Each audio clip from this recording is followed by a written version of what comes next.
we're grinding 7 pounds of pork, got some good fat in there, and we're adding 3 pounds of lean beef with it. Hey, this is going to make some good kielbasa, or Polish sausage, whichever you prefer to call it.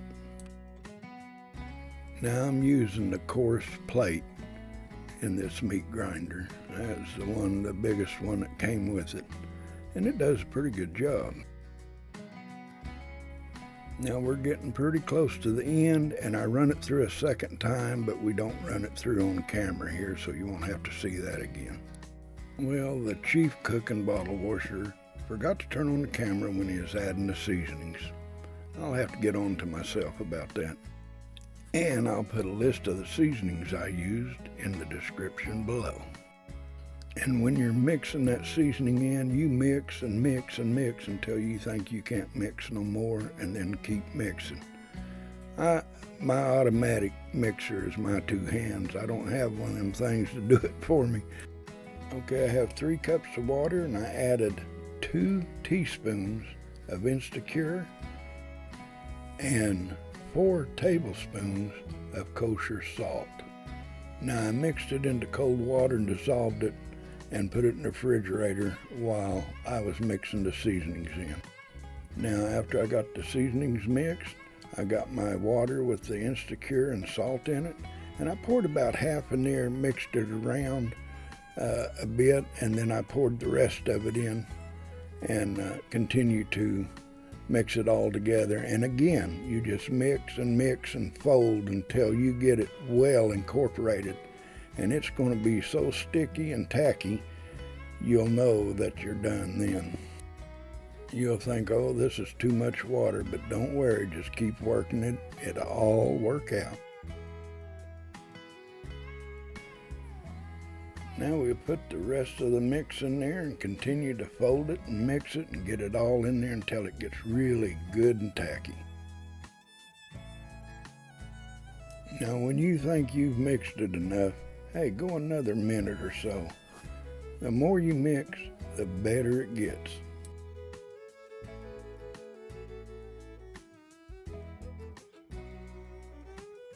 Now you can tell it's really getting sticky and tacky. We're going to put some on our hand here. Well, you can see it all over our hand. We'll put some on there and it won't come off. We'll have to peel it off there. That's good, I believe. Now just place it into the refrigerator where to stay cool while you get your stuffer ready and everything going for you. But we had other things to do, and I left it in there for about 7 hours, which is good because that seasoning is going to be distributed throughout all this meat really well. Now, when we come back, 7 hours will have passed, and you don't have to wait that long, just long enough to get your stuffer ready and start stuffing them sausages. And you want to make sure the meat is kept cold. Okay, we're back, and now we're going to load this hopper and this stuffer. I just load it up down in there, and then I push it down to make sure I can get all the air I can out of it. Okay, this is not a real big hopper. It holds 7 pounds, and this thing does a fantastic job. Okay, we'll get this loaded in there, and we'll get the tube mounted in and get the hog casings loaded on the tube. Now the casings I'm using are from LEM, and it says to have them to soak 30 to 60 minutes. Well, these soak quite a bit longer than that. They're fine, and I like to load them. I rinsed them. You rinse them well, and then when you get ready to put them on the tube, you load them with water, keep it wet, and they go on much better, and they'll help you load that sausage into them much better too. And as I'm loading this, it's running the water through the hog casings, kind of flushing the inside of it out in case there could be any extra salt left in them.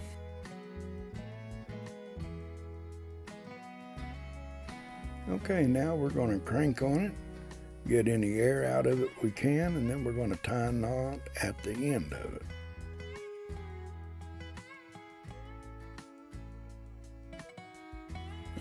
Okay, I believe we found it. Now let's tie a knot at the end of it, and we'll start getting our first casing loaded.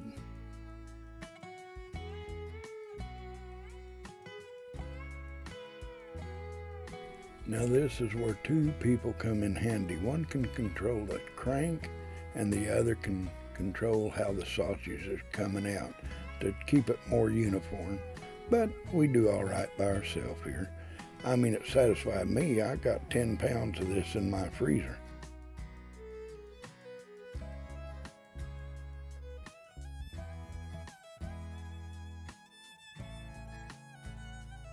I try to keep an eye on it while it's coming out, and I want to keep it coiled up the best I can. I wish I had a bigger table. I wish I had a stainless steel table, but we got to do with what we can do. No problem.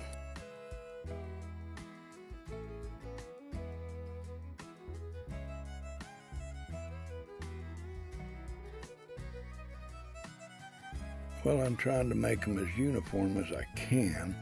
It's maybe fatter in some places and skinnier than the others, but hey, it's all eatable.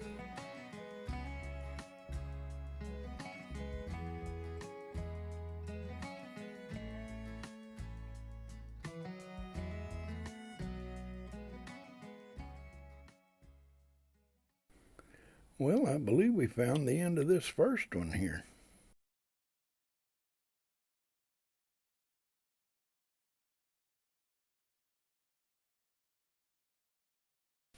Now I try a new approach to making links, so bear with me here. But it all works out. It's this first one here I made a little bit bigger links than I wanted to at first, but should have made them a little smaller. But hey, it worked out.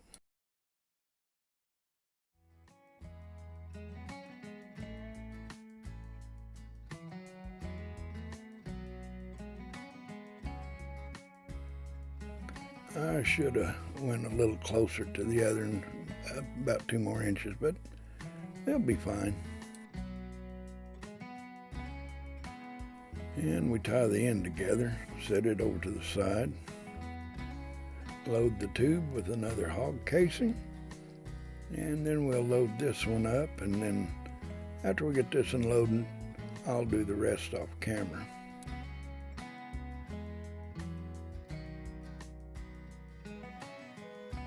Got our knot tied in it, ready to go.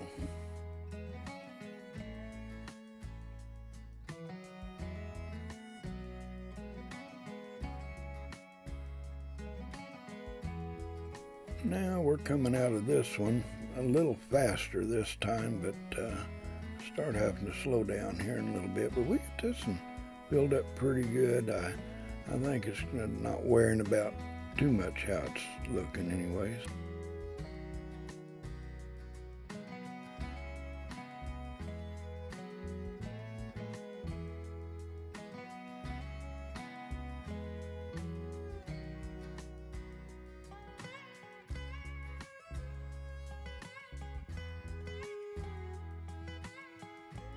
Well, I believe we found the end of this casing. Now we'll make smaller links here. I think it'll be a lot better.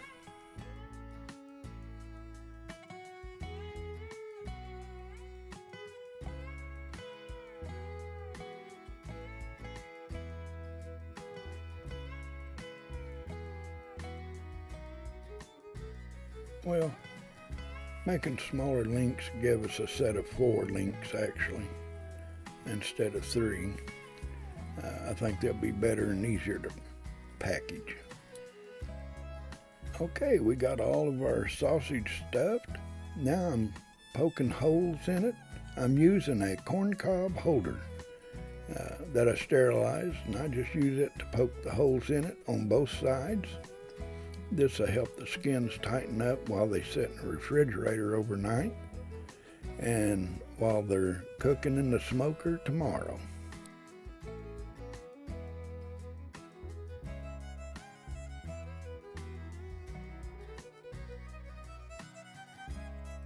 And we're going to place these in the refrigerator.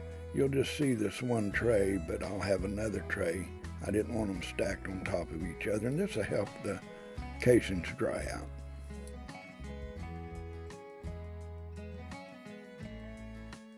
It is the next day, and we've got them out in the smoker, 10 pounds of kielbasa. And I used what was left in the tube and in the elbow of the sausage stuffer to make a little loaf.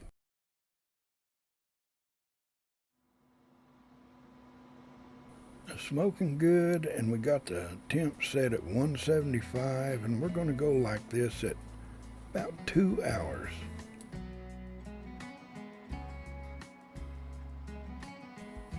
Okay, these have been about 2 hours. Color's looking really good. We're going to step it up a bit. Oh, look at that smoke. We're turning it up to 200 now. And we'll let them smoke at 200 for about an hour. And then we're going to kick it up to 225 and try to finish it out with an internal temperature of 153 and then a cold water bath. Look at the color on that. These look fantastic.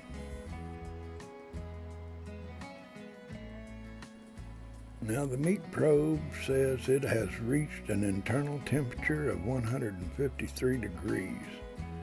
Now we'll get them into this cold water bath. And I didn't put no ice in it. This water is ice cold.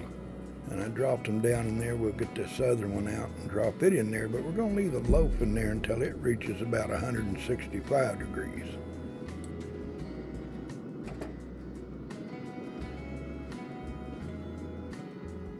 Now I'll leave them in this cold water bath for about 10 minutes. And then I'm going to bring them out, pat them down, and let them make like a flower and bloom for a while.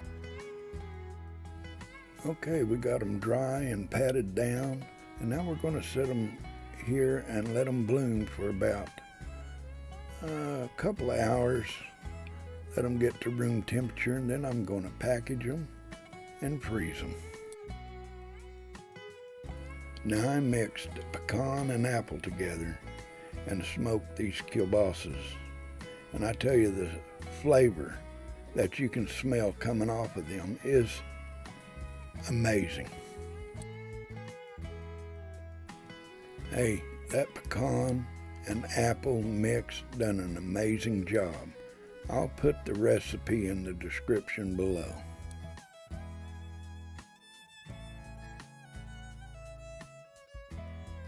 Well, we've got them vacuum sealed and they're headed to the freezer. Hey, I want to thank each and every one for watching. And if you like the video, give it a thumbs up. And if you're not a subscriber, I hope you consider subscribing.